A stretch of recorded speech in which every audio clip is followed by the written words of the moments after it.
Capítulo 1, segunda parte. As janelas longas e estreitas quase chegavam ao chão e deixavam entrar a luz do sol durante todo o dia. As persianas graciosas haviam sido especialmente desenhadas para Sir Holland, assim como as lareiras de mármore. Nell apreciava especialmente as uvas e os pássaros esculpidos nos balaustres das escadarias. Parecia impossível que alguém pudesse fazer algo tão delicado apenas com um cinzel. Com os candelabros reluzentes, tapetes espessos e móveis tão polidos que dava para ver o próprio rosto refletido neles, Nell tinha a sensação de estar morando num palácio. Quando começou a trabalhar em Briargate, mal conseguia limpar uma lareira, de tanto tempo que ficava contemplando as pinturas nas paredes. Para onde quer que olhasse, havia objetos para admirar. Bride não compartilhava de seu entusiasmo. Dizia que com apenas 8 quartos não chegava a ser tão grande ou magnífica quanto a casa de Londres. Admitia que o velho Sir Roland fora inteligente ao projetar a casa de modo a poupar trabalho.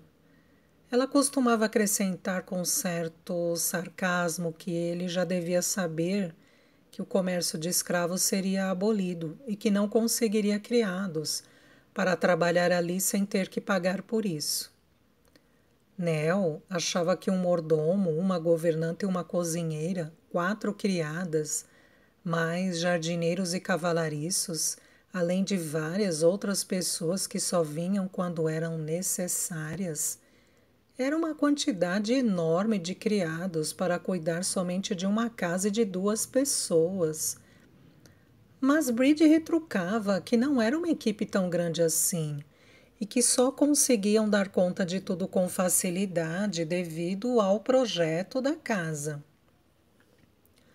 Os ambientes eram espaçosos, mas não grandes, a ponto de atrapalhar o aquecimento. A sala de jantar ficava perto da cozinha, então a comida chegava quente à mesa. Havia até uma geringonça na cozinha, com a qual apenas se puxando uma corda, grandes baldes de água quente podiam ser mandados para o andar de cima, para os banhos e lavabos. Bride ria e chamava-a de o salvador das criadas, puxando a manga para mostrar uma cicatriz de queimadura no antebraço que ganhara quando jovem ao carregar um balde de água fervendo escada acima. Ao ouvir a bebê gritar, Nell nem parou para calçar as botas. Quando chegou ao final do corredor que levava à cozinha, ficou horrorizada ao ver Bride curvada sobre a cesta da bebê com uma almofada nas mãos. Não havia dúvidas sobre o que pretendia fazer, porque ela estava chorando e murmurando algo em meio às lágrimas que soava como um pedido de desculpas ou uma prece. Não, Bride, gritou Nell, largando as botas no chão ruidosamente e correndo para a ama. Não faça isso. É maldade. Ela é uma filha das fadas. Bride olhou para trás, o rosto enrugado cheio de culpa. Mas é a única maneira, Nell. Se essa criança viver, vai desgraçar minha senhora. Ela vai ser expulsa de Briargate. Mais tarde, Nell lembraria que Bride assistira com indiferença quando uma criada foi mandada embora porque estava grávida. Se Lady Harvey fosse expulsa, seria acolhida pela própria família, mas aquela coitada não teria outro lugar para onde ir, a não ser para os terríveis abrigos de pobres, forçada a executar trabalhos desagradáveis e árduos. Mas Nell não pensou nisso, só tinha em mente evitar um assassinato. Você não pode matar um bebê, insistiu, metendo-se entre Bride e o berço improvisado. Não está certo e você sabe disso. Por um segundo ou 2, Nell pensou que Breed a empurraria e levaria seu plano adiante, pois dava para ver o desespero em seu olhar. Mas, em vez disso, ela de repente perdeu as forças. Afundou em uma cadeira e cobriu o rosto com as mãos. Só Deus sabe que não quero fazer mal a ela, mas o que mais resta fazer? Perguntou em tom de súplica. Não sei, disse Nell, e pousou a mão no ombro da velha ama. Mas não é certo matá-la. Não é culpa dela ter nascido. E como já disse, é uma filha das fadas. Olhe bem para ela. A bebê estava agora com os olhos abertos e parara de chorar, como se soubesse que o perigo havia passado. Seus olhos não eram da cor azul habitual dos bebês recém-nascidos, mas escuros como a noite, olhando para Nell como se lhe agradecesse por salvá-la. Talvez possamos levá-la para a igreja e deixá-la lá, então? Sugeriu Breed em desespero.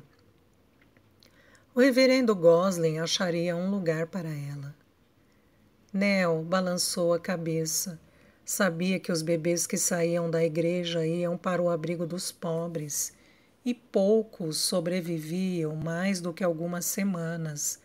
Ela pegou a criança e a aninhou com um ar protetor em seus braços.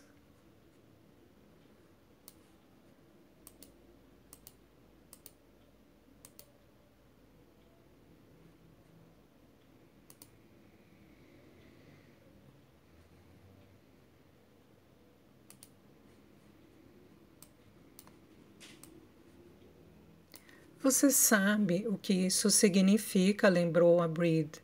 E então, quando o cheiro suave da bebê chegou até ela, desencadeou suas próprias lágrimas.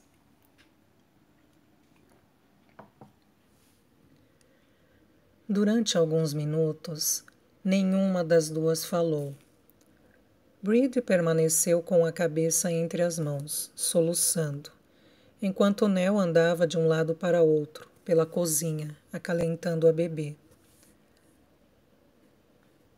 Nell sentiu subir-lhe uma onda de raiva ao se dar conta de que Lady Hervey deveria estar dormindo pacificamente agora, enquanto ela e Breed tinham que encontrar uma solução para um problema que não era delas. Lady Hervey havia nascido rica, tinha sido mimada, vestida com as melhores roupas, educada por governantas. Depois se casara aos 18 anos com um homem que todos diziam ser o melhor partido do condado. Nell lembrava-se de que, ainda pequena, estar com as outras crianças do vilarejo no pátio da igreja de St. Mary the Virgin para jogar pétalas de rosa no casal. Nenhuma rainha parecia mais bonita do que Lady Hervey naquele dia, com os cabelos dourados caindo pelos ombros. Seu vestido de seda branca com a cauda de 3,5 metros devia ter custado mais do que o pai de Nell ganhara em toda a vida.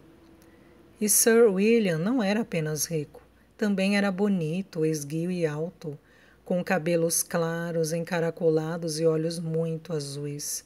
Todos diziam que era uma união perfeita.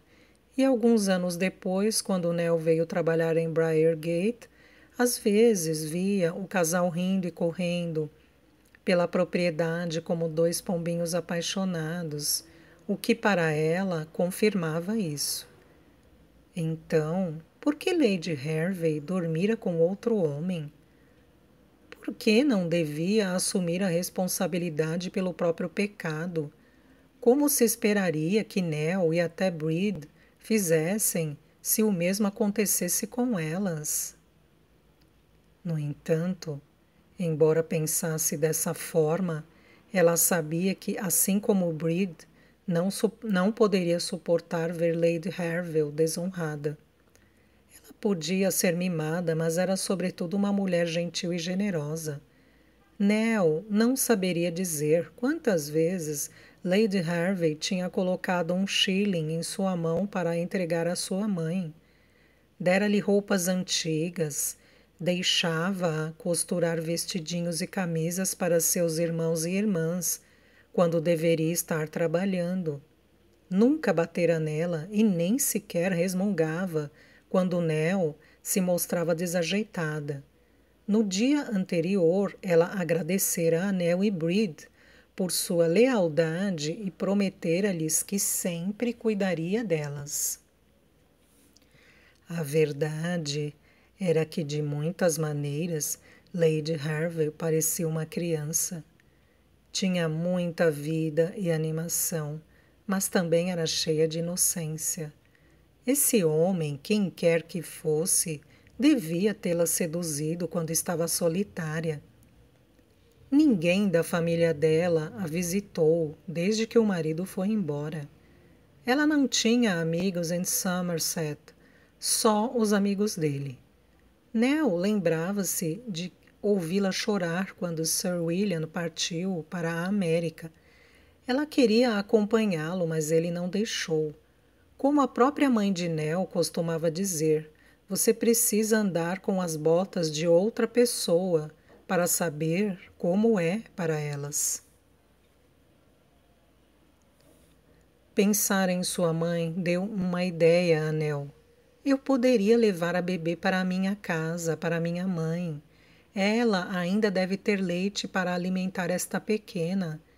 Sua mãe já tem filhos demais, disse Breed, as lágrimas rolando pelas bochechas. Além do mais, é muito perto daqui. Como ela explicaria onde conseguiu mais um? Nell visualizou a casinha superlotada e a mãe já tão cansada com muitos filhos. Mas sabia que assim que estivesse com a bebê nos braços, ela não se negaria a cuidar dela. As pessoas não contam quantos filhos ela tem, disse Nell com sinceridade. Estão tão acostumadas a vê-la sempre com um bebê novo nos braços que nem notariam. Mas e seu pai? Nell deu um meio sorriso. A única culpa de seu pai era ser generoso demais em todos os sentidos, com seu trabalho, seu tempo e seu afeto. Quando tinha dinheiro, era generoso com isso também. Sua mãe sempre dizia que se ele trabalhasse apenas as horas que lhe pagavam, se não a amasse tanto e se economizasse o pouco dinheiro que tinha, eles não estariam em um casebre desmantelado com tantos filhos. Mas Nell achava que a mãe não gostaria que ele fosse diferente. Meu pai gosta de bebês, respondeu a menina. Ele vai dizer que mais um não fará diferença.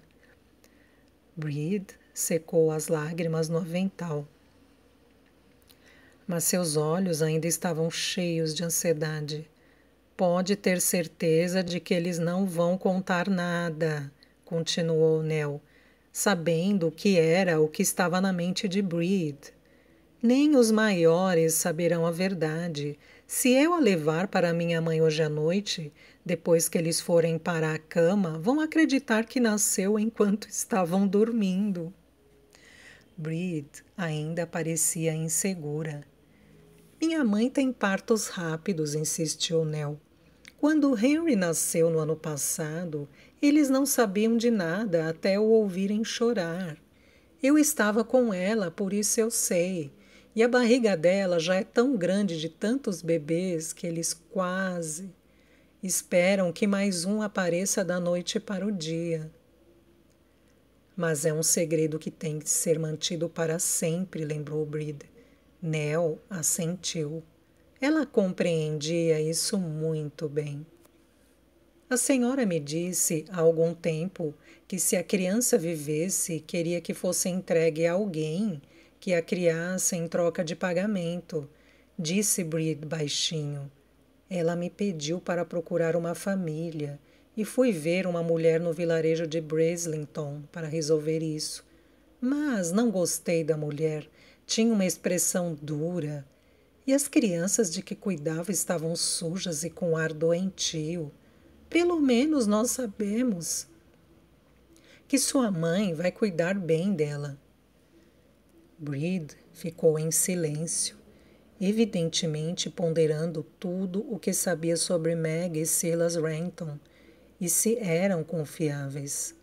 Nell não disse mais nada porque sabia que sua família era muito estimada por ali. Ela não teria conseguido trabalhar em Briargate se não fosse por isso. Como devemos chamá-la? Breed acabou dizendo, tirando a bebê dos braços de Nell e desta vez olhando para ela quase com carinho. Não seria certo deixá-la ir sem lhe dar um nome. Deram à filha das fadas de John Stott o nome de Faith, que quer dizer fé, e ocorreu a Nell imediatamente que outra filha das fadas nascida tão perto deveria ter um nome semelhante. Hope, que significa esperança, disse ela, sem qualquer hesitação. Breed franziu os lábios como se não gostasse, mas então, ao olhar para a bebê dormindo em seus braços, sorriu. Sim, Nell, é um bom nome.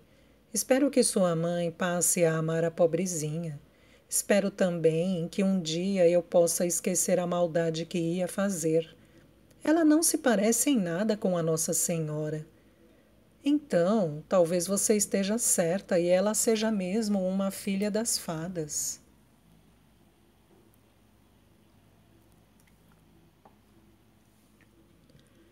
Naquela noite, Nell parou junto de Lord's Wood, que marcava o limite entre o terreno de Briargate e Hunstreet.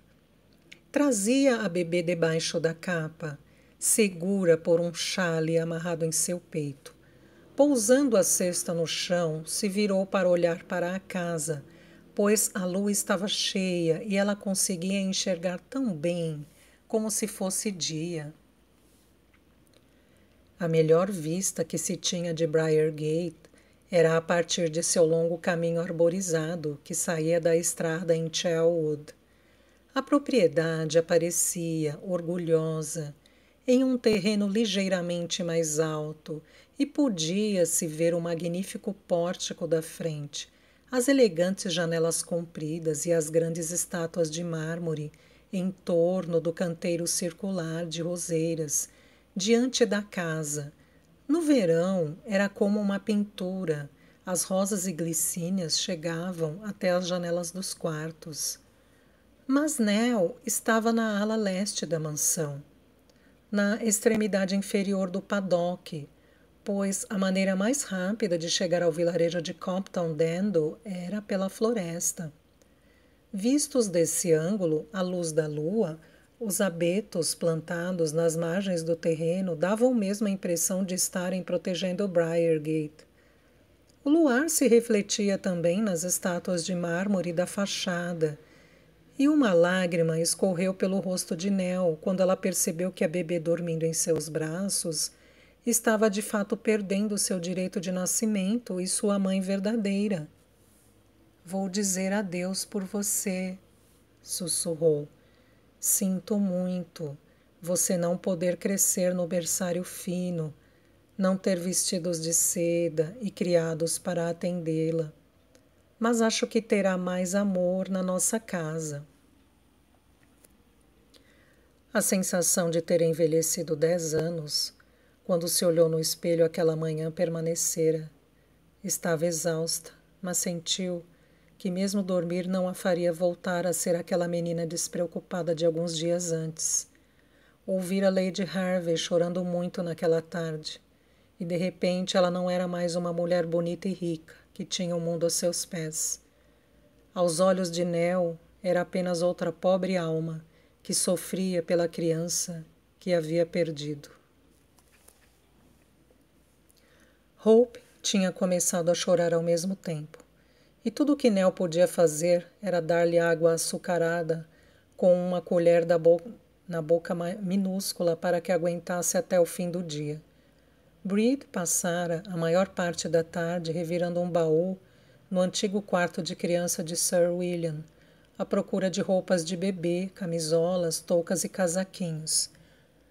Comentou como se sentia triste por ter que pôr de lado as melhores, lindamente bordadas, e apanhar apenas as simples, pois despertaria desconfiança no vilarejo, caso a pequena roupa aparecesse vestida com roupas caras.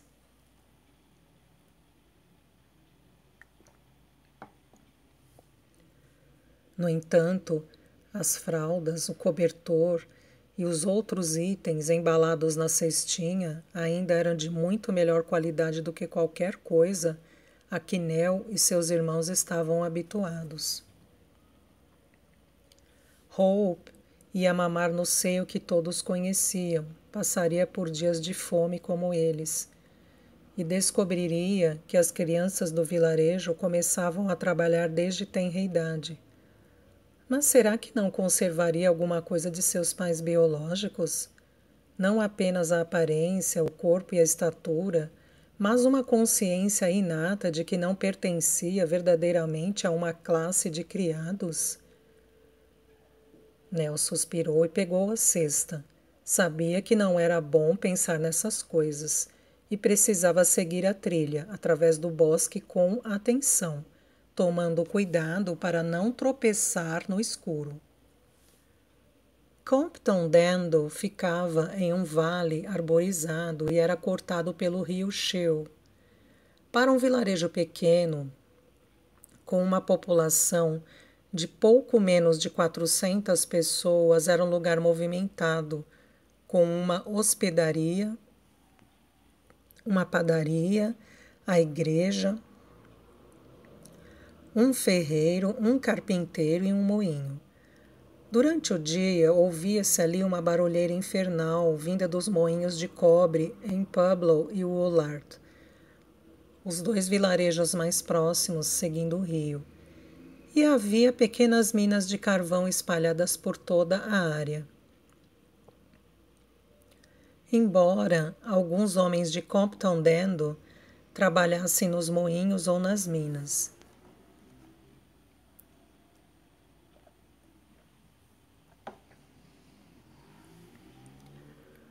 A maioria era de trabalhadores rurais, como o pai de Nell, que complementavam os baixos salários cultivando as próprias faixas de terra, criando galinhas e muitas vezes porcos ou vacas também. Depois de atravessar o bosque, Nell passou pelo rócio, o grande terreno baldio de uso comum do vilarejo. Felizmente, a casa dos Ramptons não era muito longe.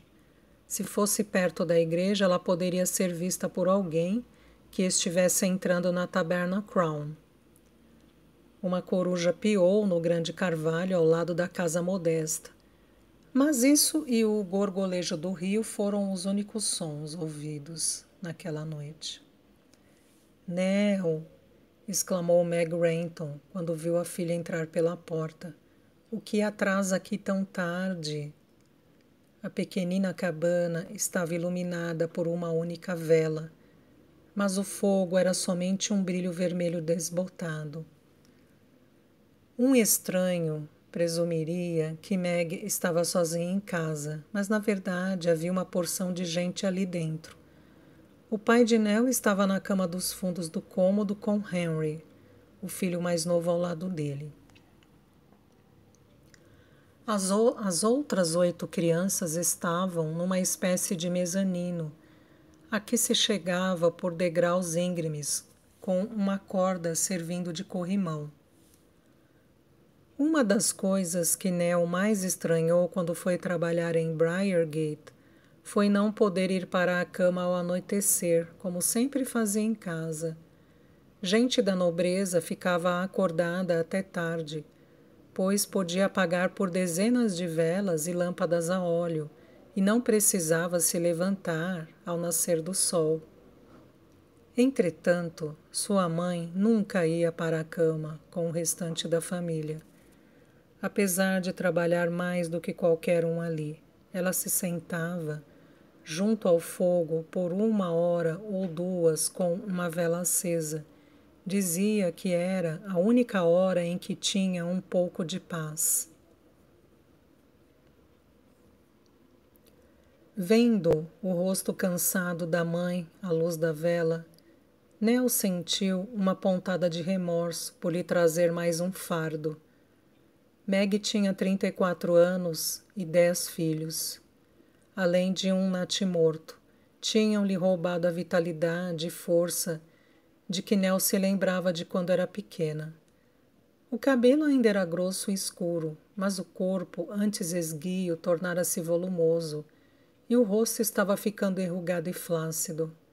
A camisola que vestia pertencera a Breed, de flanela cerzida e remendada, tão poída em certos pontos, que parecia que se desmancharia na próxima lavagem.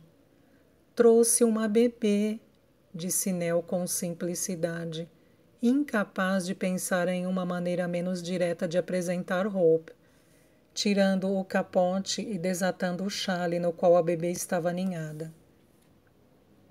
Era melhor do que deixá-la na igreja ou nos abrigos, que eram as únicas outras opções. Hope acordou quando a pegaram no colo e começou a chupar o punho.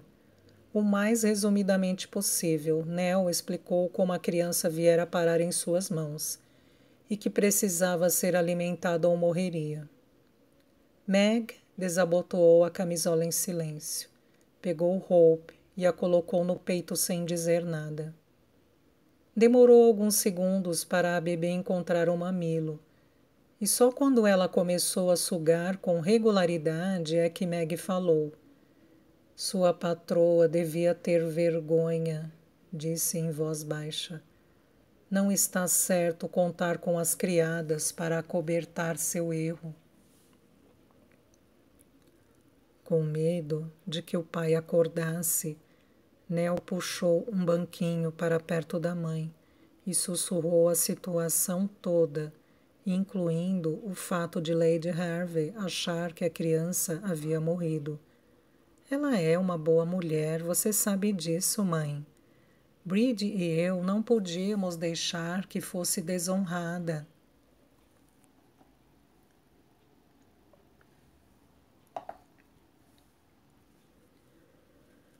Ela teria pensado em você se estivesse na mesma situação? Perguntou Meg, os lábios tremendo de raiva. Não, ela a teria mandado para a paróquia. Nell se encolheu. Depois do que vi hoje, não deixarei que nenhum homem faça isso comigo. A sombra de um sorriso aflorou nos lábios de Meg. Procure lembrar-se disso quando encontrar um namorado, afirmou sem rodeios. Mas ela é uma mulher casada e uma pessoa estudada que sabe das coisas. O que estava pensando? Talvez ele a tenha forçado, sugeriu Nell. Meg balançou a cabeça. Quem ousaria forçá-la? Nell não tinha resposta para isso. Ela não queria pensar em Lady Harvey se comportando de maneira libertina com um homem, mas também não queria supor que essa bebezinha fosse resultado de uma agressão. Você vai ficar com ela, mãe? Perguntou e tirou do bolso a libra esterlina que Breed lhe dera. Já tenho filhos demais, disse Meg, mas estava olhando para Hope com a mesma expressão terna de quando olhava para os próprios bebês. Não temos espaço. A cada semana fica mais difícil alimentar a todos. Se eu ficar com ela daqui a 1 ou 2 semanas, Lady Harvey estará indo para suas festas e bailes, sem pensar em mais ninguém além de si mesma, e eu ficarei aqui, me sacrificando. Nell assentiu. Sabia que a mãe tinha razão. Antes de ir para Briargate, ela não tinha a menor noção de como a nobreza vivia. Até então, eram apenas pessoas de roupas finas que se sentavam nos bancos da frente na igreja, ou aquelas para quem o pai dela tirava o chapéu quando passavam em seus cavalos elegantes. Ficou tão entusiasmada quando o reverendo Gosling arranjou-lhe um emprego na casa dos Harveys que não pensou nem um minuto que sentiria saudades de morar com a família, ou que seu trabalho como criada seria uma centena de vezes mais árduo do que as tarefas que desempenhava em casa. Na realidade, durante o primeiro ano que passou em Briargate, ela chorava todas as noites, pois não tinha um segundo de descanso. Como criada da cozinha, seu trabalho era o mais duro: lavar panelas, esfregar pisos, acender o fogo, sempre tendo que obedecer imediatamente às ordens de todos. Em sua casa havia amor, risadas e conversas junto com o trabalho. Sua mãe se preocupava se ela estava com dor nas costas, se tinha um dedo cortado ou se estava cansada. Seu pai a punha no colo à noite e dizia que era bonita e inteligente. Não tinha nada disso em Briargate. Mas aprendeu a lidar com as dificuldades, afinal. Devagarinho foi promovida a copeira. Agora havia apenas Baines, a senhora Cole, Breed e a cozinheira acima dela. Não fazia mais trabalho pesado e até tinha tempo livre para se sentar com uma xícara de chá e conversar com a cozinheira ou com Breed. Mas a melhor coisa ainda era a folga semanal e a folga mensal de domingo, quando ia para casa após a cerimônia da manhã na igreja. Sua família podia ser pobre, mas tinha orgulho, dignidade e bom coração. Vou ajudar no que puder. Nell ofereceu a moeda de ouro novamente. Isto foi o que recebi hoje, e Breed vai dar um jeito de você receber mais.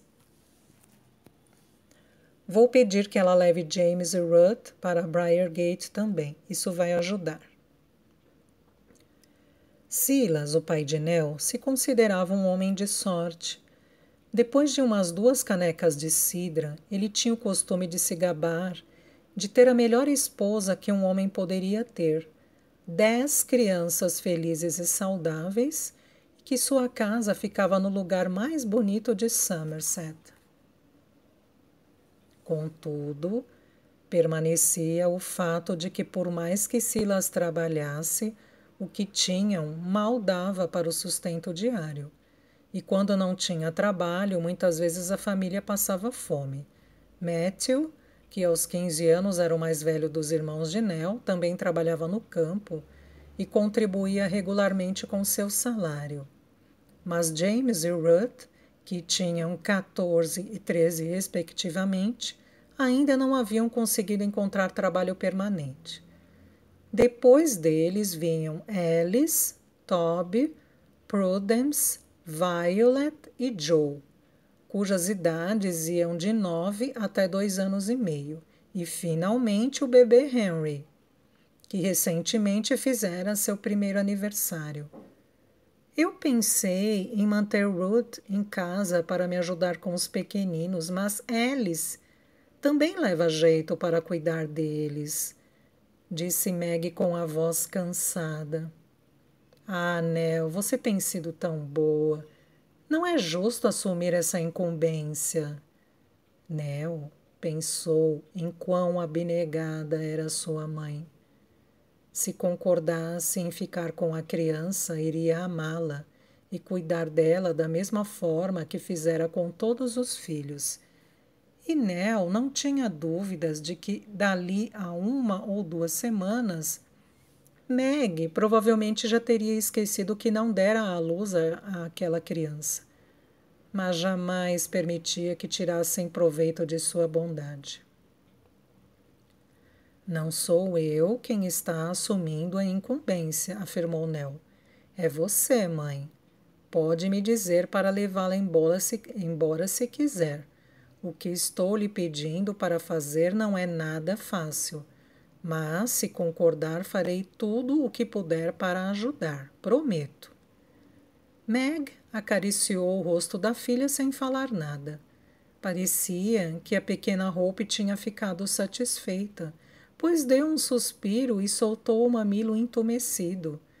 Meg deitou-a nos joelhos e passou o dedo carinhosamente pelo queixo pequenino, olhando-a com atenção. Ela é linda, disse por fim, olhando para Nell. Duvido que vá dar muito trabalho para mim e seu pai. Então vá para a cama, Nell. Você parece cansada, ela agora é minha.